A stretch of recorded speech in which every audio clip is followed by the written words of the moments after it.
Black and Gold Nation, get ready, because Week 6 could be a turning point in Pittsburgh. The Steelers are coming home with a golden opportunity, a matchup that could not only boost their record, but also reshape the entire race for the top of the AFC North. While rivals around the division start to crumble, the mood in Pittsburgh is all about confidence, balance, and a hunger for victory. The offense is clicking into gear, the defense is rediscovering its killer instinct, and, most importantly, my boss, the team's fighting spirit is alive and stronger than ever. But now I want to hear from you. Do you believe this is the moment Pittsburgh takes full control of the division? Drop your thoughts in the comments below and tell me what you're feeling heading into this matchup. And of course, hit that like button, support the channel, and show the world the power of the Black and Gold Nation. Because here in Pittsburgh, history doesn't repeat itself. It's written, game by game. Go Steelers! The Steelers are heading into Week 6 with a golden opportunity, a home matchup against the Cleveland Browns that could push their record to 4-1 and tighten their grip on the AFC North. But behind that excitement, there's a swirl of questions and storylines shaping this team's identity. Let's start with one of the biggest talking points this week, the state of the division itself. The Baltimore Ravens, once seen as Pittsburgh's greatest threat, are unraveling. Their defense has been a disaster, giving up over 35 points per game despite having stars like Roquan Smith and Kyle Hamilton on the field. Their pass rush is lifeless, and their offensive line has been bullied week after week. With Lamar Jackson and Derrick Henry trying to carry the offense, the Ravens' only hope is to go 9-2 the rest of the way, an almost impossible climb just to make the playoffs. And if that collapse continues, it opens the door wide for Pittsburgh to take control of the AFC North, even if they finish with just 8 or 9 wins. While the rest of the division scrambles, Pittsburgh is starting to look more balanced, more dangerous, and more confident, especially in the backfield. The team's faith in Jaylen Warren is paying off. After years of proving himself as the most complete back on the roster, Warren has officially taken over as RB1. He's not just running through defenses, he's making defenders miss, breaking tackles, and showing elite contact balance. Analytics back it up. Warren consistently ranks among the league's best in missed tackles forced and yards after contact. Had he played in that Ireland game against the Vikings, the belief is he could have easily topped 150 rushing yards. Kenny Gainwell stepped up with 99 yards that day, and while he's carved out a reliable role as RB2, the real story is how Warren's cutting ability, vision, and spin moves have brought this running game back to life. He's also proving invaluable in the passing game, catching out of the backfield and picking up blitzes like a veteran. But this isn't a one-man show. Gainwell has become a steady complement, and rookie Caleb Johnson is waiting in the wings, a player the coaching staff quietly believes could emerge as a third piece in a true committee by the end of the year. It's rare for Pittsburgh to have this kind of depth at running back, and fans are noticing. After a few years of offensive inconsistency, the backfield finally looks like a strength again. Of course, questions always swirl when outside names get thrown around. One rumor that stirred things up recently was about the Steelers being a possible destination for Miami speedster Devin Achane, but that was quickly shot down. Pittsburgh doesn't need another running back, not with Warren, Gainwell, and Johnson already forming one of the most efficient trios in the league. More importantly, this team is guarding its draft picks closely, saving them for positions that really need reinforcements, like wide receiver or left tackle. There's no sense in spending capital on a flashy name when the backfield is already producing at a high level. Speaking of injuries and roster management, the Steelers also got an update on defensive back Ramsey, who tweaked his hamstring against Minnesota. The good news? It's not serious. He managed to return in that game, practiced with the team, and Mike Tomlin left the door open for a possible quick return. He's likely to miss the Browns and Bengals matchups, but all signs point to him being ready for Sunday Night Football against the Packers. That's a relief for a defense that thrives on physicality and continuity, especially in the secondary. And then there's the question of the pass rush. With Alex Highsmith returning from injury and Nick Herbig stepping into bigger minutes, there's genuine debate among fans over who will make the bigger impact this week. Tomlin hinted that Highsmith will be on a snap count against Cleveland, meaning Herbig might see extended action. Statistically, sacks are unpredictable. They depend on game flow, protection schemes, even luck, but Herbig's explosiveness off the edge has turned heads. Long-term, Highsmith remains the starter, but it's hard to ignore the energy Herbig brings every time he's on the field. Now, the most intriguing discussion among fans this week might be about the quarterback situation, not for this year,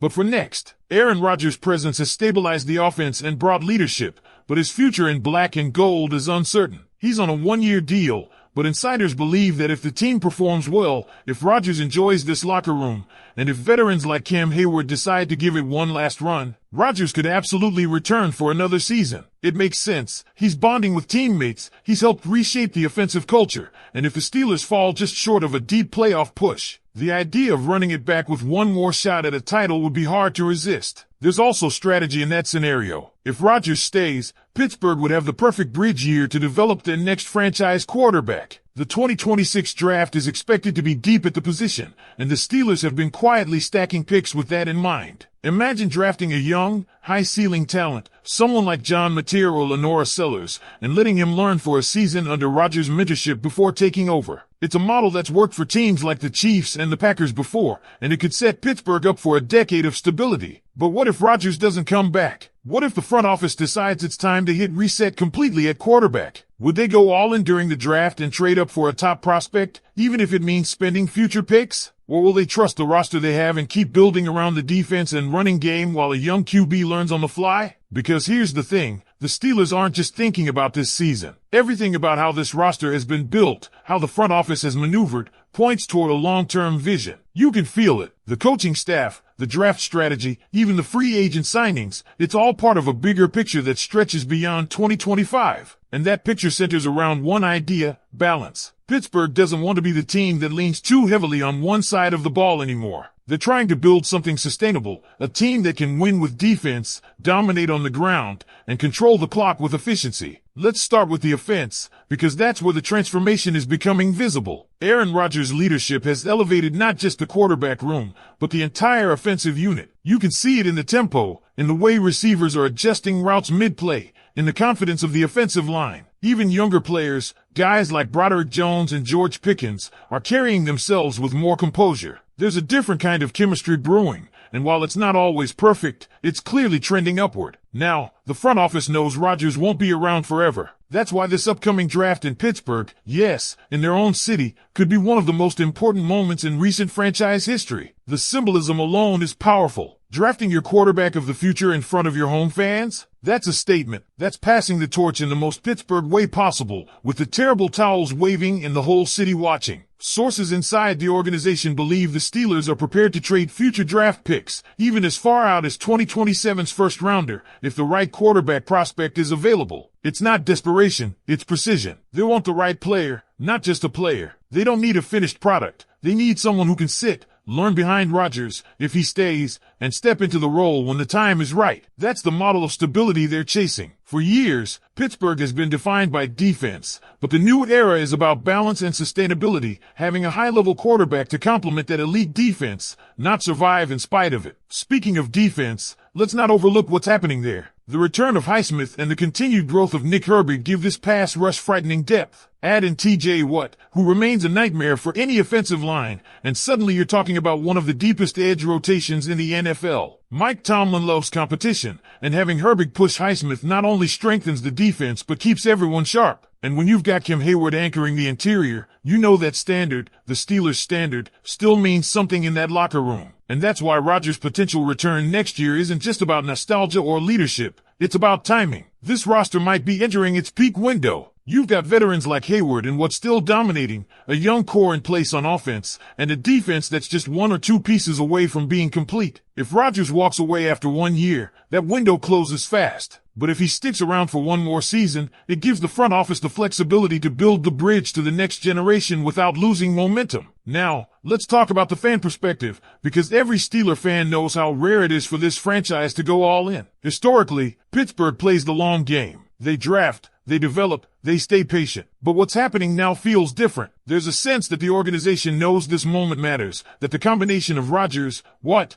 and Hayward might be the team's best shot at making another deep playoff run before the roster inevitably shifts. But that doesn't mean the Steelers are ignoring the future. On the contrary, they're preparing for it meticulously. From building up the offensive line to investing in young secondary talent and keeping their draft capital intact, the blueprint is clear. This team is walking a fine line, staying competitive now while setting up for the next decade. And that's exactly why this offseason, regardless of how the season ends, will be one of the most fascinating in recent memory. Because let's be honest, if Rodgers decides to come back, the Steelers immediately enter Super Bowl window territory for 2026. The offense would have another year of continuity, the defense would still be loaded, and the incoming rookie quarterback could develop without pressure. But if Rodgers retires, everything changes. Suddenly, Pittsburgh is looking at a new era, one where patience and smart drafting become the name of the game again. So it all comes down to one question, one that every Steeler fan will be debating from now until the offseason. Is the window right now, or is it still being built? Should the Steelers go all in with Rodgers for one more run?